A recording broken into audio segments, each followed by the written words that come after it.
Alguma vez já passou pela cabeça que cada favor que a gente faz ou cada promessa que a gente cumpre é na verdade uma espécie de transação? Pois é, hoje nós vamos mergulhar de cabeça em um conceito fascinante, as moedas invisíveis que realmente governam as nossas vidas. Bom, vamos direto ao ponto, né? A questão que vai guiar toda a nossa conversa é essa. Como é que funcionam essas economias que a gente não vê, mas que com certeza sente o tempo todo? Para a gente poder entender isso, primeiro a gente precisa alinhar o que se quer dizer com moeda espiritual. E olha, não tem nada a ver com algo sobrenatural, viu? É algo profundamente humano. Então, aqui está o ponto-chave. Não estamos falando de nada esotérico. A gente está falando daquele valor que não se pega, sabe?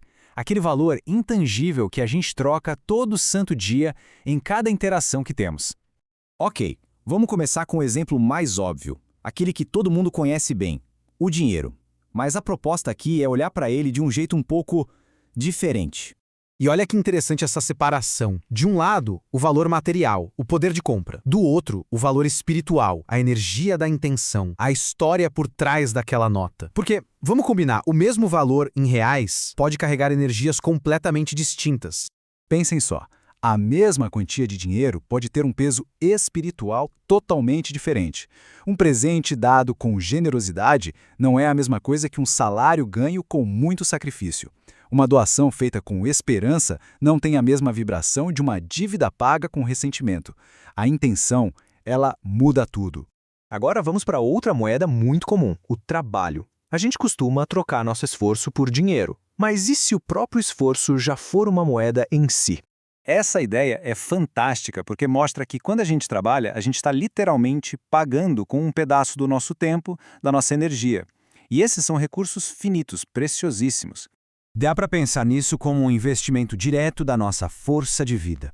O cansaço no fim de um dia exaustivo, o carinho colocado num trabalho manual, o suor investido num projeto, até aquele favorzinho que parece simples, tudo isso é uma parte da gente que foi trocada por um resultado. Agora a análise nos leva para um terreno mais visceral. Uma moeda poderosa, primitiva, o sangue. E aqui o conceito ganha uma profundidade imensa.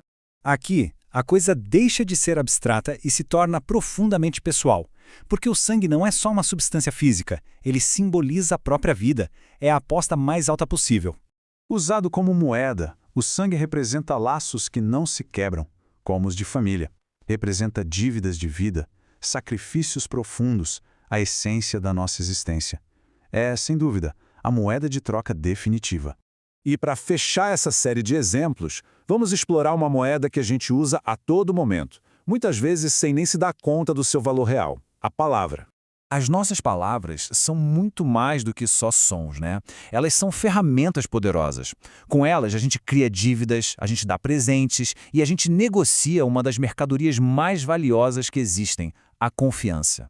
É como se tivéssemos um livro-caixa invisível. Uma promessa vira uma dívida. Uma bênção, um pagamento. Um segredo se torna um tesouro. E uma mentira? Bom, uma mentira é uma moeda falsa. Toda a nossa sociedade é construída sobre o valor que a gente assume que essa moeda tem. Então, depois de passar pelo dinheiro, pelo trabalho, pelo sangue e pela palavra, a gente fica com uma pergunta no ar. Um convite para a gente refletir. E essa pergunta nos força a olhar para as nossas próprias vidas. Pensem bem, e o tempo? A atenção que a gente dá para alguém? O perdão? Será que cada uma dessas coisas não funciona também como uma forma de pagamento? Uma troca de valor? No fim das contas, a grande sacada é esta. Talvez toda e qualquer interação seja uma transação. A verdadeira questão não é se a gente está negociando, mas sim com o que a gente está pagando. Vale a pena prestar atenção nessas moedas, porque são elas que definem o verdadeiro valor da vida.